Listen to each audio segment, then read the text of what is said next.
Si tu apprécies mes vidéos, n'hésite pas à t'abonner et à activer les notifications pour ne rien manquer sur la chaîne.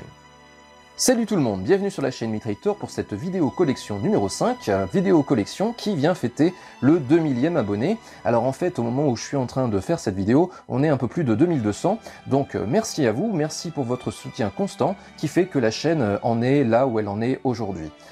Pour fêter donc ce 2000e abonné, eh bien, il va y avoir deux choses. La première chose, eh bien, c'est ce que je suis en train de faire maintenant, c'est-à-dire la vidéo collection numéro 5, où je vais vous présenter une bonne partie de mes OCE. Alors, OCE pour Original Color Edition, rappelez-vous, il s'agit des figurines aux couleurs du manga.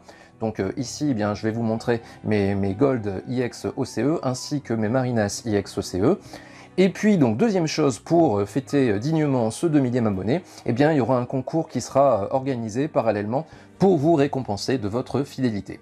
Alors, pour cette vidéo collection, comme je l'ai dit, eh bien, le focus va être sur mes figurines OCE, et donc là, vous avez un aperçu de mes Gold EX OCE. Donc, je vais faire comme d'habitude, je vais vous montrer chaque figurine en gros plan, et puis je vais vous expliquer un peu pourquoi j'ai choisi telle ou telle pose. On commence tout de suite avec Mu du Bélier.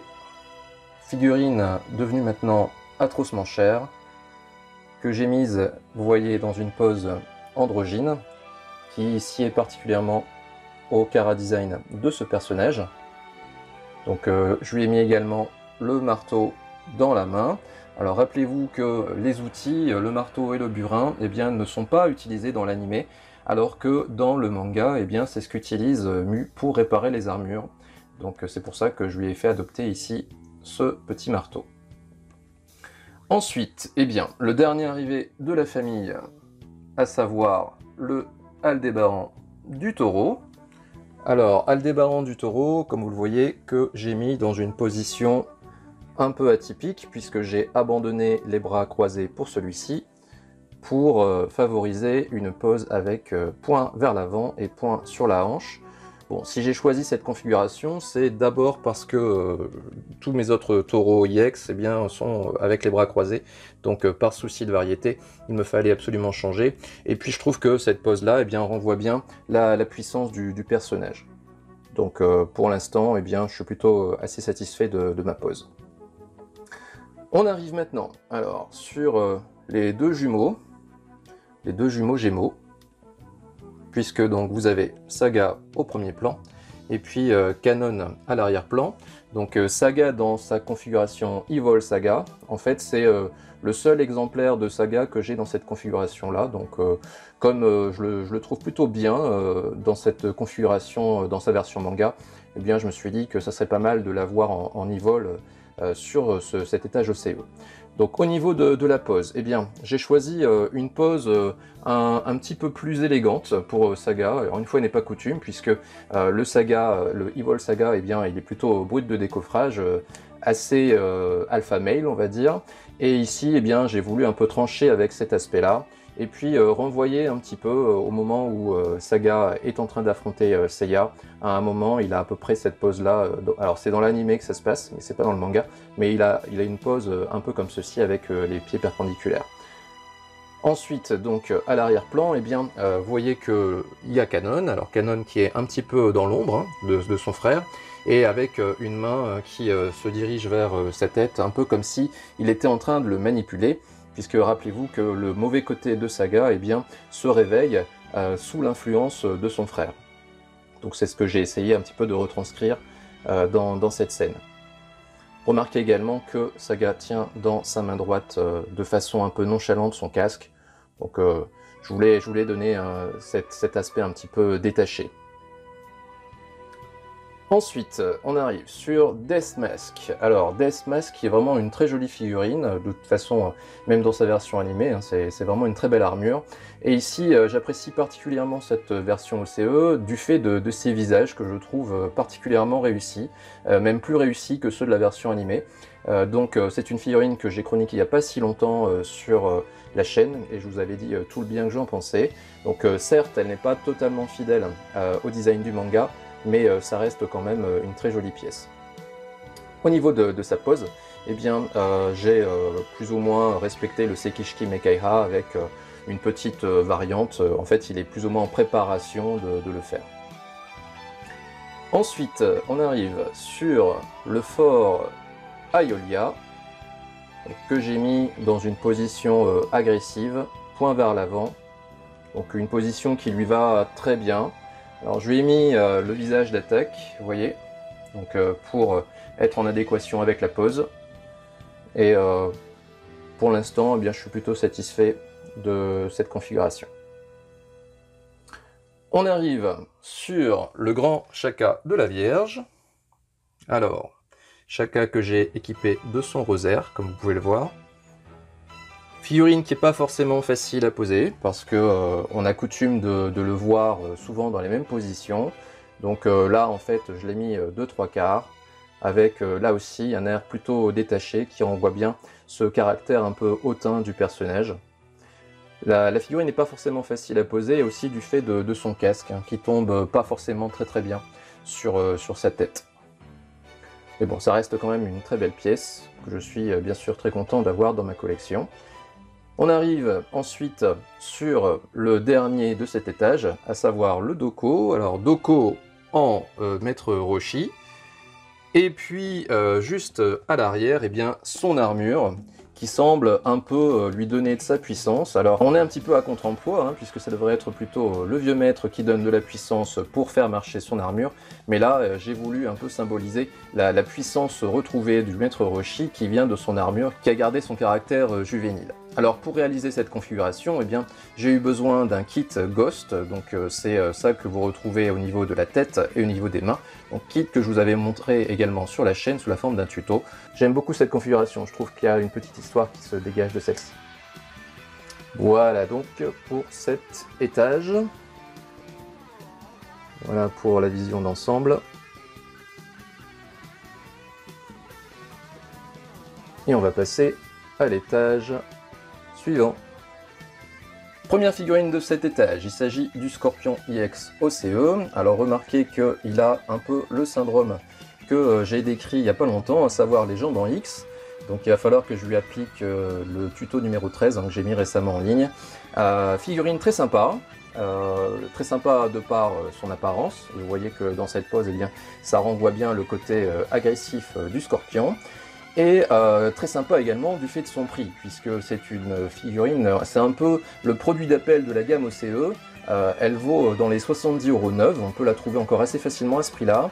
Et puis c'est aussi une figurine qu'on va trouver assez facilement sur le marché de l'occasion, puisque certains de ces acheteurs eh bien, ont fini par se décourager devant le fait que le reste de la gamme eh bien, est à des prix exorbitants.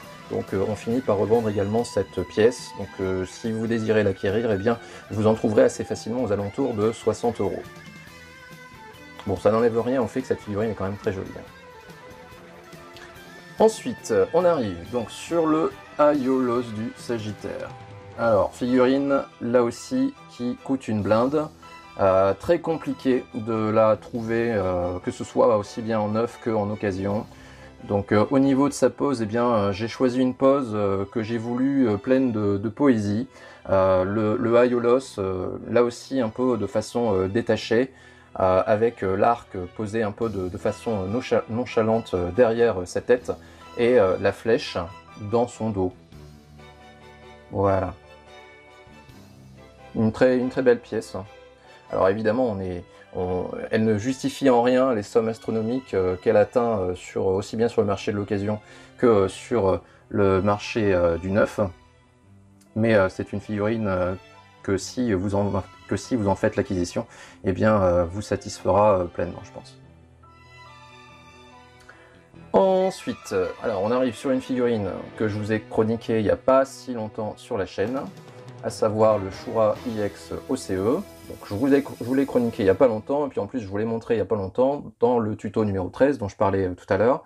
Donc figurine très sympa également, que j'ai mise dans la pose que je lui avais mise du départ, à savoir un peu la préparation de son Excalibur, un peu comme s'il sortait son épée de son fourreau.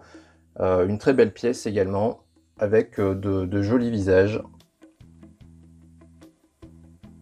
Et surtout une fidélité, alors toute relative, hein, c'est toujours la même chose avec les OCE, mais une fidélité au manga du fait de ses épaules avec des petites cornes. Voilà. Remarquez que il n'a plus ses jambes en X.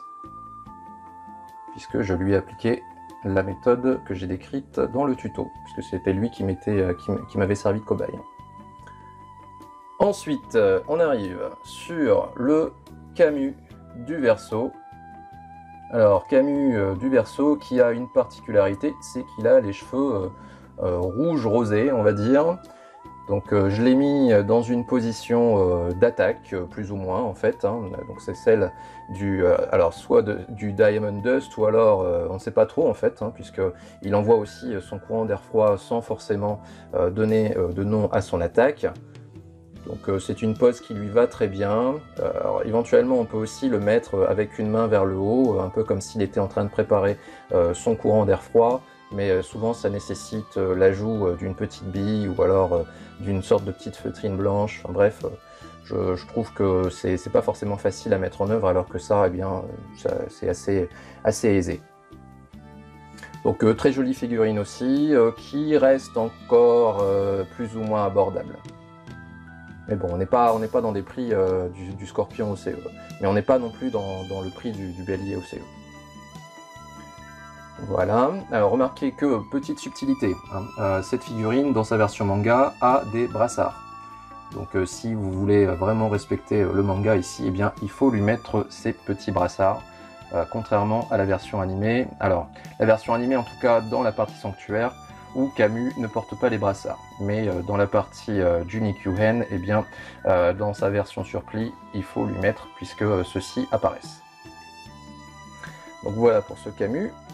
On arrive sur une autre figurine qui coûte très cher, à savoir le Aphrodite des poissons, en fait, pas du poisson, mais des poissons. Bon, très jolie figurine également, hein, qui coûte très cher, malheureusement, dont il vous sera très difficile de vous la procurer. Maintenant, elle ne vaut pas le prix que l'on vous en demandera. Maintenant, vous savez très bien que vous n'avez pas le choix. Le nombre d'exemplaires de cette figurine est quand même assez limité. On est dans une gamme de niche. Donc les OCE, de toute façon, vous savez que vous allez devoir plus ou moins vous vendre un rein pour les acquérir. Et donc, parmi celles les plus onéreuses, eh bien, vous avez cette Aphrodite, que j'ai mis dans une position que je crois avoir reproduite dans la review du Poisson Revival EX que j'ai chroniqué sur la chaîne il n'y a pas si longtemps.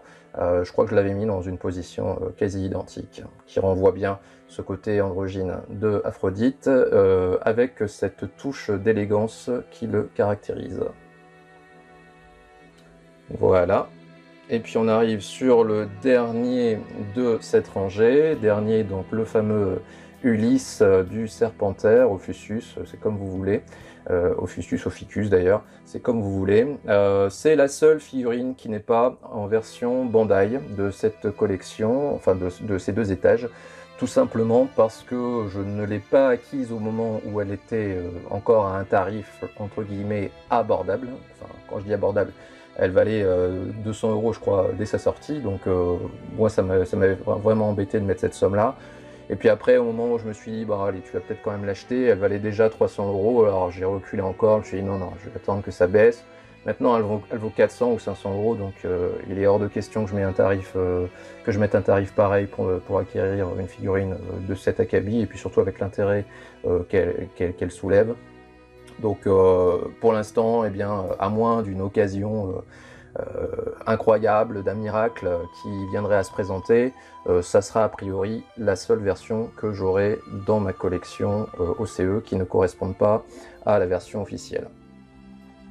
Maintenant, on n'est jamais à l'abri d'une revival supplémentaire, si Bandai le veut. Mais pour la gamme OCE, personnellement, je suis plutôt pessimiste. Donc voilà pour ce qui est de cet étage. Donc là aussi, je vais vous le repasser en revue pour que vous en ayez une vue d'ensemble. Voilà. Et on va passer au dernier étage. Troisième et dernier étage qui va être celui de mes Marinas IX OCE. Donc c'est un étage qui est à 100% alternatif, hein, ce n'est pas du Bandai. Rappelez-vous que Bandai n'a pas encore sorti ses figurines, si tant est qu'ils les sortent un jour. Donc ça veut dire que sur cet étage, eh bien, vous allez retrouver des figurines majoritairement de marque J-Model, mais également Star Model ou CS Model. Donc ce Bayan de l'Hippocampe ou de Cheval des Mers, c'est selon, eh bien, est une version J-Model. Rappelez-vous que ces versions eh bien, ont quelques inconvénients tout de même. Le premier inconvénient, c'est que vous n'avez pas le porte-armure, donc pas possible de former l'objet. Ensuite, eh bien, souvent ça manque de main, et c'est notamment le cas pour ce Bayan, hein, qui a une configuration de main qui est quand même très limitée. Troisième et peut-être l'inconvénient le plus important si vous êtes un collectionneur exigeant, c'est qu'au niveau des finitions, c'est pas toujours tip-top. Et bon, ce Bayan, au niveau des finitions, au niveau de la qualité, c'est vraiment correct. Maintenant, il souffre, comme je le disais, d'un gros manque de main. Et donc les configurations de posing sont quand même assez limitées. Donc ici, je l'ai mis dans la position de préparation de son écran de protection. Bon, position tout à fait classique. Mais malheureusement, comme j'ai dit, du fait du manque de main, eh bien, c'est difficile d'être super original. Juste à côté, alors, le Yo de Scylla, qui lui est en version Star Model ou CS Model, hein, puisque c'est exactement la même firme. Seule version pour l'instant CS Model de ma collection en OCE. J'ai dû l'acquérir dans cette version là parce que la version J-Model eh bien, a tardé à venir. Donc là la version animée est annoncée. Mais la version OCE, pour l'instant, eh bien, je ne crois pas l'avoir vue en vente, donc a priori, je devrais rester sur cette figurine-là. Bon, de toute façon, elle fait le job, hein. Les seuls problèmes que j'ai eu, eh bien, c'était des problèmes de montage, puisque j'ai dû notamment percer les trous des pieds, enfin, agrandir plutôt les trous des pieds à la perceuse, parce qu'ils n'étaient pas percés suffisamment, donc les pieds rentraient à moitié, les tiges des pieds rentraient à moitié. Mais sinon en dehors de ça, eh bien, j'ai pas eu trop de problèmes. J'ai pas eu les problèmes que certains collectionneurs ont eu, notamment avec les épaulières. Moi, elles se sont fixées assez facilement sur le plastron. Bon, la figurine en elle-même est pas mal. Maintenant, le seul souci, c'est que au niveau de son coloris, eh bien, je pense que vous pouvez le voir, ça sera visible, je pense, à la caméra, c'est que son coloris est plus foncé que celui des autres. Donc c'est peut-être le seul élément qui me ferait éventuellement acheter la version J-Model, juste par souci d'homogénéité au niveau des couleurs. On arrive sur le Sorrento de la sirène maléfique. Voilà. Bon, sirène maléfique ou sirène mythologique, mythologie grecque. Hein. Figurine qui est pas mal, mais personnellement, je ne suis pas super fan de son visage, que je trouve un petit peu niais. Sinon, en dehors de ça, bon, c'est la réplique hein, de la version animée, mais avec les coloris du manga. Voilà. Ensuite, on arrive sur le Poséidon. Alors, Poséidon, dans une pose plus ou moins d'attaque, avec les yeux grands ouverts. Bon, très belle figurine, qui renvoie bien la majesté du dieu des mers et des océans. Donc j'aime bien cette figurine, je trouve qu'elle est bien réussie de la part de J-Model. Ils ont bien répliqué la version Bandai. Voilà. On arrive sur le Dragon des mers. Dragon des mers ou Sea Dragon, que j'ai mis dans une position un peu d'attente, un peu mystérieuse, avec la jarre à la main, donc, parce que évidemment ça fait référence au fait que c'est lui qui l'avait caché, et puis le casque dans l'autre main, pour profiter de ce visage de Canon OCE que j'ai emprunté à la version Bandai IX, donc au Gold IX Bandai OCE, tout simplement parce que le visage d'origine était vraiment pas terrible, et c'est le moins qu'on puisse dire. Donc là, on reconnaît assez bien le caractère un petit peu bourru de Canon.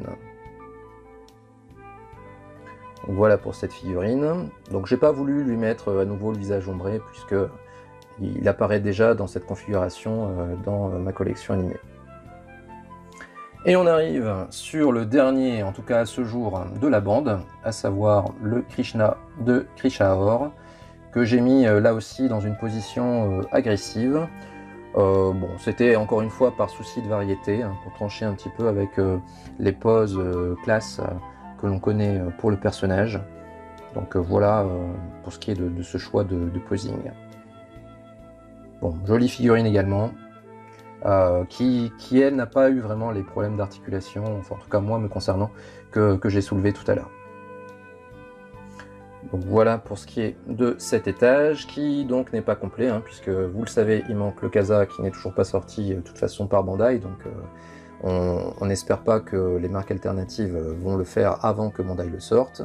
Et puis aussi, eh bien, vous voyez qu'il manque le Kraken, donc en version OCE, qui pour l'instant à ma connaissance n'est pas sorti, donc ça sera sans doute le prochain qui viendra rejoindre cette petite bande que personnellement eh bien j'aime beaucoup.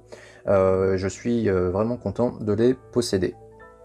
Donc voilà pour ce qui est de cette vidéo collection numéro 5. Donc j'espère que vous l'avez apprécié. Donc c'est une vidéo collection, en tout cas sur une partie de ma collection qui m'a été pas mal demandée.